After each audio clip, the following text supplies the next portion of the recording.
ओडिशा रे माननीय मुख्यमंत्री श्रीजुक्त मोहन चरण माझी केंद्र स्वास्थ्य मंत्री जेपी नड्डा करकमल रे भर्चुआल माध्यम रे आयुष्मान भारत प्रधानमंत्री जन आरोग्य योजना गोपबंधु जन आरोग्य योजनार नुआ एकक कार्ड वितरण और आयुष्मान वायुबंदना योजनार शुभ उद्घाटन हो से उपलक्षे सदर ब्लॉक अंतर्गत रूपसा आंक पद्मकिशोर पोखरी पड़िया उद्घाटन उत्सव आयोजित होती। अतिथि भाव में रूपसा गोष्ठी स्वास्थ्य केन्द्र निर्देशक डॉक्टर विनय दास महापात्र, सांसद प्रतिनिधि तपन महापात्र, विधायक प्रतिनिधि हरेन्द्र प्रधान प्रमुखों सह ब्लॉक स्तरीय कर्मकर्ता, आशा, अंगनवाड़ी दीदी, स्वास्थ्य केन्द्र विभिन्न पदाधिकारी कर्मकर्ता उपस्थित होते। सभा परिचालना मधुचंदा दीदी करथिले। सदर ब्लॉक रू विभिन्न पंचायत रू आसीथिबा किछि हिताधिकारी को कार्ड बंटन करा जायतिला। अतिथि माने पताका देखाई गोपबंधु जन आरोग्य योजना रथर शुभ उद्घाटन करथिले।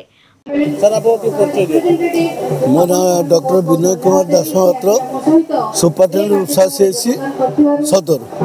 आज कार्यक्रम अभिमुख्य जो कार्ड आयुष्मान भारत कार्ड आ गोटे जन आरोग्य कार्ड आयुष्मान भारत जन आरोग्य योजना कार्ड योजना कार्ड आ गोपबंधु योजना कार्ड समस्त पाखे स्वास्थ्य सेवा सहजरे पहुँची पार केमती से उपकृत हे कार्ड द्वारा यार आभिमुख्य